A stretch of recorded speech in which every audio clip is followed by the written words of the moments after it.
கடவுளே!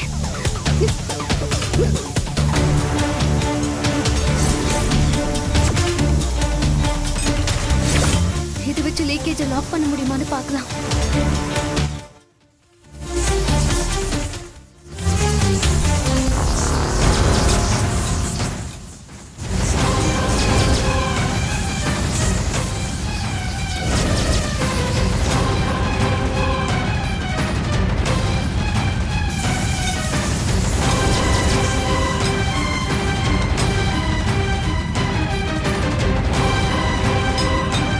அப்பாடா!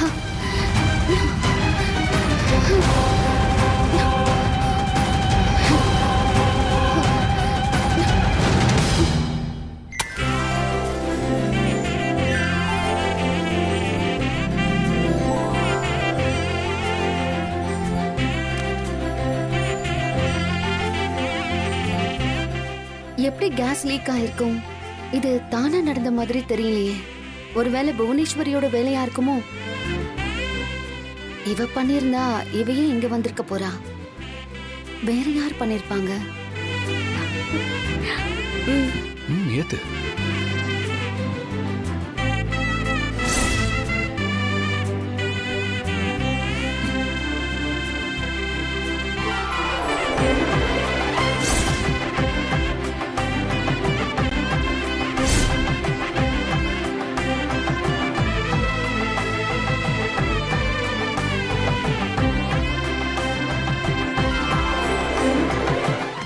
எல்லாரும் முன்னாடியே என்ன அவமானப்படுத்துறியா ஜானகி? உன் புருஷ பேச்சு மீறி தானே நீ இங்க வந்திருக்க. இது போதும். இதை வச்சு உன் சந்தோஷத்தை நான் கெடுக்கிறேன் பாரு.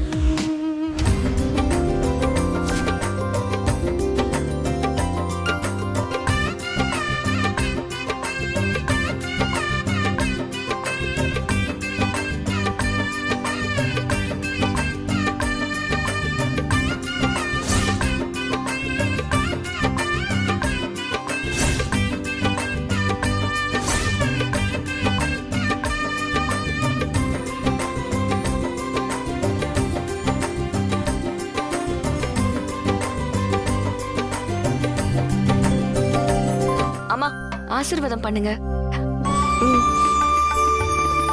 நல்லா இருங்க, நல்லா இருங்க.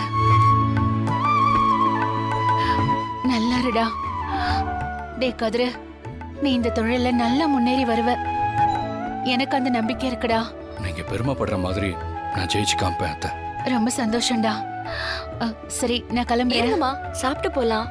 இல்லதனா, உங்க அப்பா வந்துருவாரு.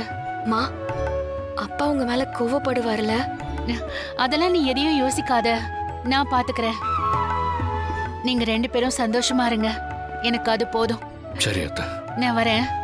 பெரியம்மா, நானும் வரேன். தனா, நான் போயிட்டு வரேன். கதிர், வரேன். போயிட்டு வரேங்க. வாழ்த்துக்கள். ரொம்ப நன்றி. வா.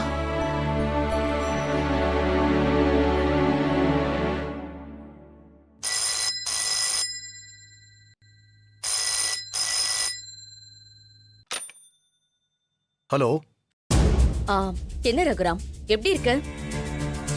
இப்ப எதுக்கு நீங்க போன் பண்ண? உன் நிலைமைய பார்த்து நல விசாரிக்கதான். திரும்ப ஏதாவது பிரச்சனை ஆரம்பிக்க பாக்குறியா? நான் ஏன் ரகுராம் அதெல்லாம் ஆரம்பிக்க போறேன்? அதுக்குதான் உன் வீட்லயே ஆளுங்க இருக்காங்களே. எதுக்கு போன் பண்ணேங்கிற விஷயத்த நேரடியா சொல்லு. சும்மா சுத்தி வளைச்சு பேசாத. என்ன கல்யாணம் பண்றேன்னு நம்ப வச்சு ஏமாத்தின. நான் வாழ வேண்டிய வீட்டுக்கு இன்னொருத்தைய கல்யாணம் பண்ணி வாழ்ந்துகிட்டு இருக்கேன். அவ இன்னைக்கு என்ன பண்ணிருக்கான்னு தெரியுமா? புவனேஸ்வரி, வேண்டாம். தேவையில்லாம ஜானகியை பத்தி தப்பா பேசாத. அடேங்கப்பா, பொண்டாட்டி மேல அவ்வளவு பாசமோ? ஆனா உனக்கு இருக்கிற பாசம் அவளுக்கு இல்லையே ரகுராம். இந்த பாரு, எதுக்கு போன் பண்ணேங்கிற விஷயத்த முதல்ல சொல்லு. இல்லனா நான் போனை வைக்கட்டுமா? உன் பொண்டாட்டி ஜானகி உன் பொண்ணோட கடை. அதான் உன் மருமக ஆரம்பிச்ச ஏஜென்சி. அதோட திறப்பு விழாவுக்கு சிறப்பு விருந்தினரா போய் நல்லா சிறப்பிச்சிருக்கா. அது தெரியுமா உனக்கு? புவனேஸ்வரி, சும்மா போய் சொல்லிக்கிட்டு இருக்காத. ஜானகி அங்க போக கூடாதுன்னு சொல்லிருக்கேன். அவ அங்க போயிருக்கவும் மாட்டா. நான் எதுக்கு போய் சொல்லணும்? நீ உன் குடும்பத்துல யாரையும் போக கூடாதுன்னு சொன்னதா கேள்விப்பட்டேன். ஆனா உன் பொண்டாட்டி போய் ரிப்பன் வெட்டி கடையை திறந்து வச்சிருக்கா. கேட்டதுக்கு என்ன பிரச்சனை வந்தாலும் நான் சமாளிச்சுக்கிறேன்னு சொன்னான்.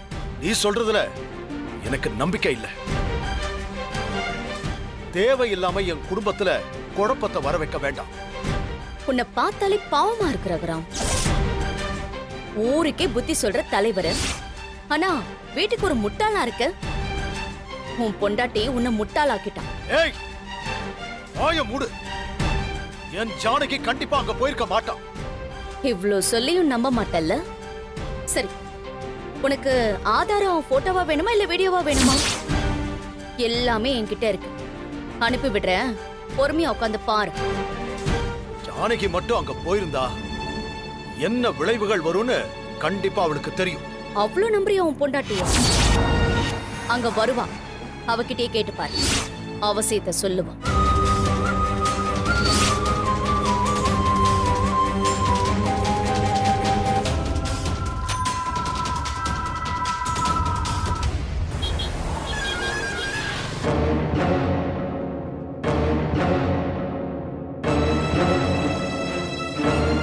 ரகு, நீ சொன்னதுக்கு அப்புறமும் ஜானகி அங்க போனது தப்புதான். இருந்தாலும் அவ வந்ததுக்கு அப்புறம் கோவப்படாம பொறுமையா என்ன ஏதுன்னு கேளுப்பா. அண்ணா, அண்ணி வேற யாருக்காகவும் இல்லைண்ணே, தனாவுக்காக தானே போயிருப்பாங்க. நீங்க அவங்க வந்தா திட்டாதீங்க அண்ணே. மச்சான், என்ன இருந்தாலும் கதிரும் தனாவும் நம்ம வீட்டு பிள்ளைங்க. அவங்களுக்கு நல்லது நடக்கும்போது கூட இருக்கணும்னு தங்கச்சி போயிருப்பாங்க. அதனால நீங்க கோபப்படாம.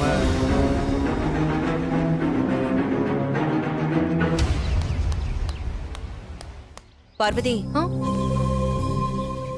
பேங்க்ல பேசினது, வக்கீல் கிட்ட பேசினதெல்லாம் இருக்கட்டும். சிவா கிட்ட இதை எப்படி பேசி ஒத்துக்க வைக்க போற? எப்படியும் ஒத்துக்க வச்சுதானே அண்ணி ஆகணும். சிவா வந்து சைன் போட்டு கொடுத்தாதான் அவன் பேர்ல ரைஸ் மில் எழுத முடியும். ஆனா அவன் அதுக்கு சரின்னு சொல்லுவானா? என்ன பண்ணியாவது அவர் வாங்க வச்சிரணும் அண்ணி. இந்த மாதிரிலாம் ஒரு நல்ல வாய்ப்பு திரும்பவும் நமக்கு கிடைக்காது. சரி வா.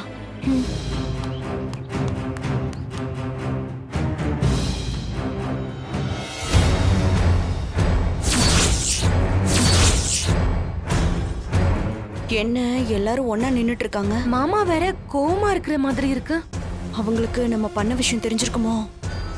சரி வா.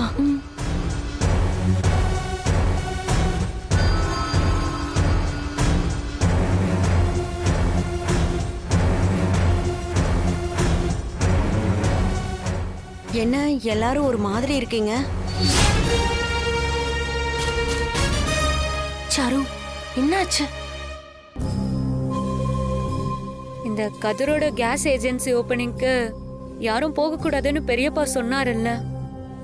ஆனா ஜானகி பெரியம்மா அங்கதான் போயிருக்காங்களாம். ஓ, அண்ணி அங்க வேற போயிருக்காங்களா? அதானே, அவங்களுக்கு அண்ணனை விட பொண்ணு பாசமும் மருமகன் பாசமும் தான் ரொம்ப அதிகம்.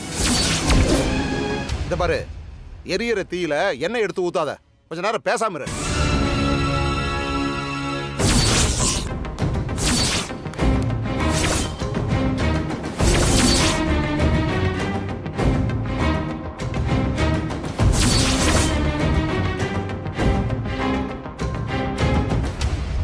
நில்லு.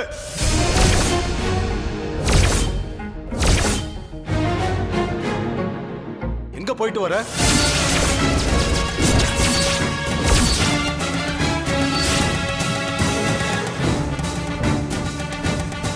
என்னதான் கேக்குறேன், எங்க போயிட்டு வர?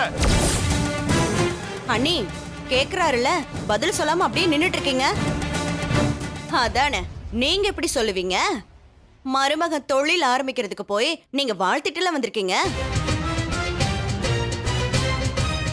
ஜானகி, ரகுதான் யாரையுமே போக வேண்டாம்னு சொல்லிட்டான்ல. நீ அவங்கிட்ட கூட சொல்லாம போயிட்டு வந்திருக்க. அது அக்கா, மாமா இவ்ளோ சொல்லியும் நீங்க அவர் சொன்னதை கேட்காமலே போயிருக்கீங்க. அவர் பேச்ச மதிக்காம இப்படி போயிட்டு வந்திருக்கீங்களே. இல்ல மாமாவை அவமானப்படுத்தணும்னு தான் நீங்க இப்படி பண்ணிட்டு இருக்கீங்களா? பார்வதி, எனக்கு என்னைக்குமே அந்த மாதிரி எண்ணம் இருந்ததே கிடையாது. அப்போ இப்படி பண்ணிட்டு வந்ததுக்கு என்ன அர்த்தம்? அந்த வீட்ல இருந்து யாரும் அங்க போக கூடாதுன்னு நான் சொல்லிருக்கேன்ல.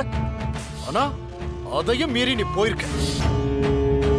நான் யார் முன்னாடி தலை நிமிர்ந்து வாழணும்னு நினைக்கிறேனோ அந்த புவனேஸ்வரி எனக்கு போன் பண்ணி உன் பொண்டாட்டி உன்னை மதிக்காம போயிருக்கான்னு என்னை இளக்காரமா பேசுறான்.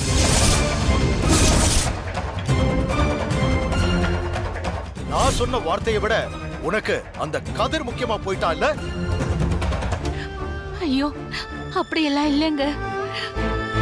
அப்புறம் எப்படி அண்ணி அண்ணனோட பேச்ச மீறி போனீங்க? அண்ணன் கோவப்படுவாருன்னு தெரிஞ்சும் நீங்க போயிருக்கீங்கன்னா அப்ப அவர் வார்த்தைக்கு நீங்க மதிப்பு கொடுக்கலன்னு தானே அர்த்தம். ஏய், ஜானகி எதுக்கு போனான்னு அவ சொல்லட்டும். அவளை பேச விடு. ஏங்க என்னதான் இருந்தாலும் கதிர் நம்ம பொண்ணோட புருஷன், நாம வளர்த்த பையன். அவன் வாழ்க்கையில ஒரு நல்லது நடக்கும் போது பெத்த பொண்ணே என்ன வேண்டான்னு சொல்லி தூக்கி போட்டுட்டு போயிட்டான். வளர்த்தவன் நல்லா இருக்கணும்னு நீ போய் வாழ்த்திட்டு வரியா? உன் பொண்ணோட புருஷன் நல்லா இருக்கணும்னு யோசிக்க தெரிஞ்ச உனக்கு உன் புருஷனோட வார்த்தையை மதிக்க தெரியலையா? பெரியப்பா அப்படிலாம் இல்ல. பெரியம்மா வந்து இது எனக்கு என் பொண்டாட்டிக்கு நடுவுல இருக்கிற பிரச்சனை. உனக்கும் இந்த குடும்பத்துக்கும் எந்த சம்பந்தமும் இல்ல. உன் வேலையை மட்டும் பாரு.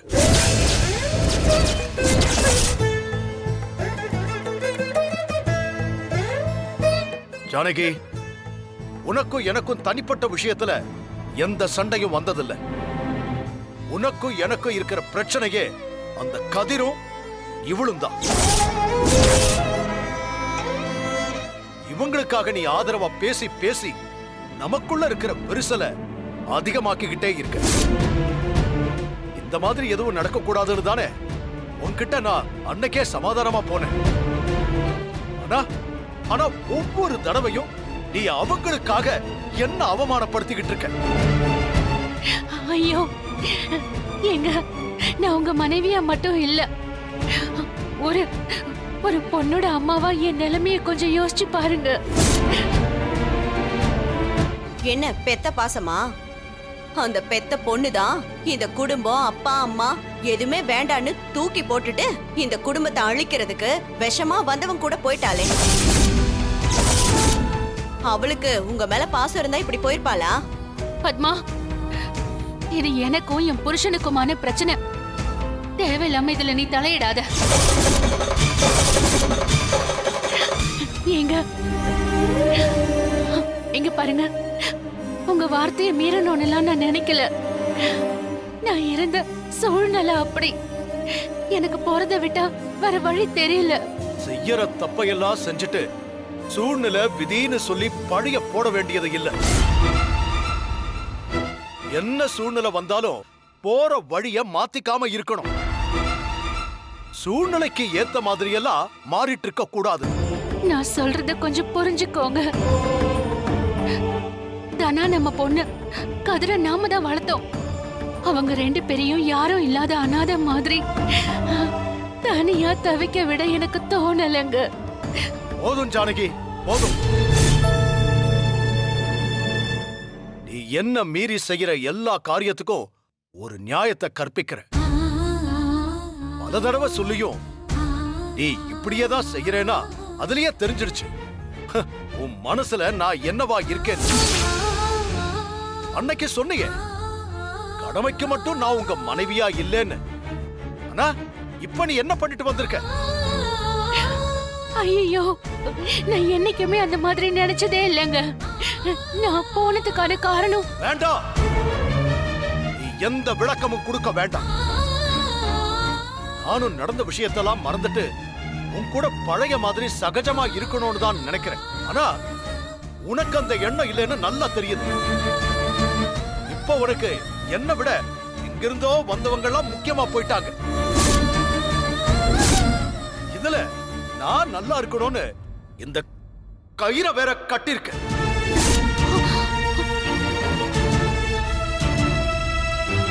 இதெல்லாம் வெளி உலகத்துக்காக தான் நீ பண்றேன்னு தெளிவா தெரியுது ஜானகி.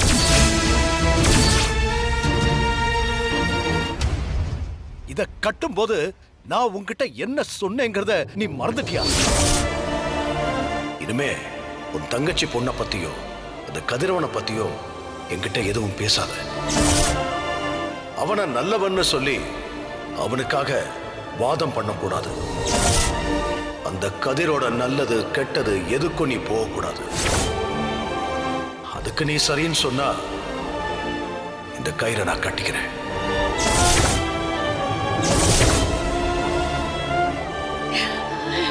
ஆனா நான் அவ்வளோ சொல்லியும் திரும்ப அந்த கதிர்க்காக நீ போயிட்டு வந்திருக்க.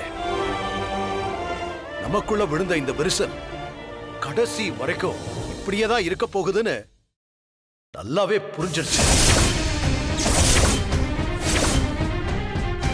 நான் சொன்ன வார்த்தைக்கே நீ மதிப்பு கொடுக்கல. அப்ப இந்த கயிறுக்கு மட்டும் என்ன மதிப்பு இருக்கு? மச்சான் வேண்டாம் மச்சான். கழட்டாதீங்க, வேண்டாம் கழட்டாதீங்க, வேண்டாம். ஐயோ இவ்வளவு பெரிய முடிவு எடுக்காதீங்க. நீ நான் முடிவெடுக்க என்ன இருக்கு? ஒன்னா புருஷனாங்கிற கேள்வியில நீ நான் உனக்கு முக்கியம் இல்லைன்னு முடிவெடுத்துட்டியே. ரகு வேண்டாம்ப்பா, அது உனக்காக வேண்டிக்கிட்டு கட்டினது. மனசுல எந்தவித மரியாதையும் மதிப்பு இல்லாம கட்டின இந்த கயிறுக்கு எந்தவித சக்தியும் இருக்க போறதில்லமா.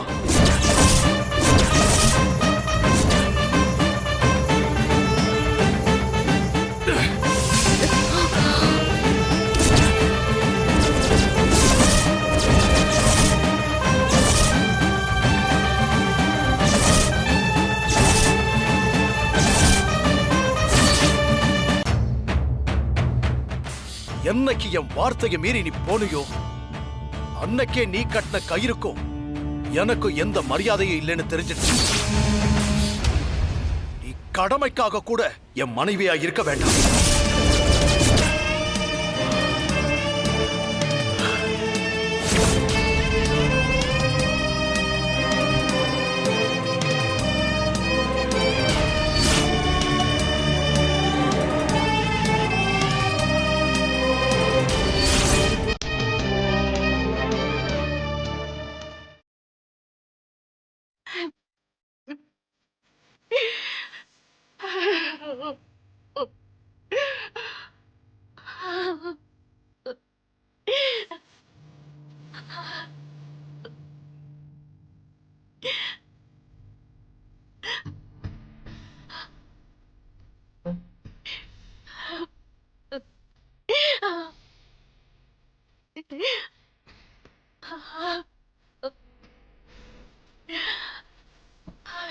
உன் குடும்பத்துல இருக்கிற ஆம்பளைங்களுக்கு இந்த கயிறை கட்டிவிடு.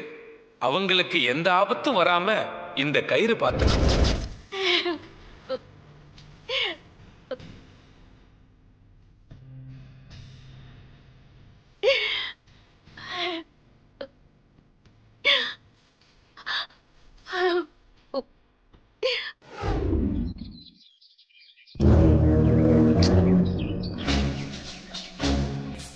ஏய் என்ன பார்வதி, வீட்டுக்குள்ளே சொல்லியிருக்க வேண்டியதானே? இங்க வர சொன்னா என்ன விஷயம்? நீங்க இப்படி கத்துவீங்கன்னு தான் நான் உங்களை இங்க வர சொன்னேன். சரி சொல்லு என்ன? என்னங்க, நான் சொல்றத கொஞ்சம் பொறுமையா கோவப்படாம கேளுங்க. நீ சொல்லு, அப்புறமா கோவப்படலாமா வேண்டாமான்னு நான் முடிவு பண்றேன். சொல்லு. அது புதுசா ஒரு மாடர்ன் ரைஸ் மில் விலைக்கு வந்திருக்கு. அத உங்க பேர்ல வாங்கி போடலான்னு இருக்கேன். நீங்க வந்து ரைஸ் மில் வாங்குறதுக்கு கையெழுத்து போட்டா மட்டும் போதும், மத்த எல்லாத்தையும் நான் பாத்துக்கிறேன். ஏய், இங்க வீட்ல என்ன பிரச்சனை நடந்துகிட்டு இருக்கு? நீ இப்படி கூறுகட்டத்தனமா பேசிட்டு இருக்க. எனக்கு கூறு இல்லையா? உங்களுக்கு தான் உங்க கூறு இல்ல. என்ன பத்தி நம்ம எதிர்காலத்தை பத்தியும் ஏன் உங்களை பத்தி கூட உங்களுக்கு கவலையே இல்ல. இங்க பாருங்க, இப்படியே இருந்தா கடைசி வரைக்கும் உங்க அண்ணன் பின்னாடியே கையை கட்டிட்டு நிக்க வேண்டியதுதான். அப்படியே அவனு வச்சேன்னு வை. ரைஸ் மில் வாங்குறியா? ரைஸ் மில்லு அப்படியே அவனு வச்சு இழுத்தன்னு வையன், கழுத்து ஒரு பக்கம் திரும்பிக்கும். ஆமாங்க, வாங்க அடிச்சு அடிச்சு என்ன அப்படியே கொன்னுடுங்க. இல்ல உங்களுக்கு என்ன பார்த்தா அப்படியே இலக்காரமா தெரியுதா? உங்களுக்குன்னு ஒரு தனி மரியாதையும் உங்களுக்குன்னு ஒரு தனி தொழிலையும் ஆரம்பிக்கணும்னு நினைச்சா நான் உங்களுக்கு முட்டாள தாங்க தெரிவேன். ஏய், இப்ப நான் உங்ககிட்ட கேட்டனா? கேட்டனா எனக்கு இதெல்லாம் வேணும், தனியா தொழில் வேணும், ரைஸ் மில் வேணும், அது வேணும், இது வேணும்னு உங்ககிட்ட கேட்டனா? ஏண்டி ஏற்கனவே வீட்டுல அண்ணனுக்கு அன்னைக்கு அவ்வளவு பிரச்சனை போய்கிட்டு இருக்கு, இந்த நேரத்துல நீ வந்து புது பிரச்சனை உண்டாக்கிட்டு இருக்க. நீங்க பாருங்க, எனக்கு அதை பத்தி எல்லாம் கவலையே கிடையாது. என்ன பொறுத்த வரைக்கும் ஏன் புருஷன் நல்ல மரியாதையோட இருக்கணும், 4 பேர் மதிக்கிற மாதிரி கௌரவமா இருக்கணும், அதுதாங்க எனக்கு முக்கியம். அதுக்குதான் அந்த ரைஸ் மில்ல உங்க பேர்ல வாங்குறதுக்கு போராடிட்டு இருக்கேன். இப்பவும் நான் சொல்றத நீங்க கேட்கலன்னா கடைசி வரைக்கும் உங்க அண்ணனுக்கு நீங்க ஒரு வேலைக்காரனாவே இருக்க வேண்டியதான். ஏஜென்சியை நல்லபடியாக நம்ம ஆரம்பிச்சிட்டோம். இது இப்படியே நல்லா டெவலப் பண்ணணும். நீங்கள் எனக்கு 5 lakhs அமௌண்ட் கொடுத்துருக்கீங்க, அதோட ஒர்க்கிங் பார்ட்னராக ஜாயின் பண்ணியிருக்கீங்க. மிச்சம் 5 lakhs கொடுக்கும்போது நீங்கள் எனக்கு ஈக்குவல் பார்ட்னராக ஆக முடியும். அக்கௌண்ட்ஸு பிஸ்னஸ் டீல் பண்ணுறதெல்லாம் நான் பார்த்துக்கிறேன். நீங்கள் களத்தில் இறங்கி வேலை செய்யுங்க. உங்கள் அனுபவம் அதில் தான் நிறையா இருக்குது. அதனால் டெலிவரி எல்லாம் நீங்கள் பார்த்துக்குங்க.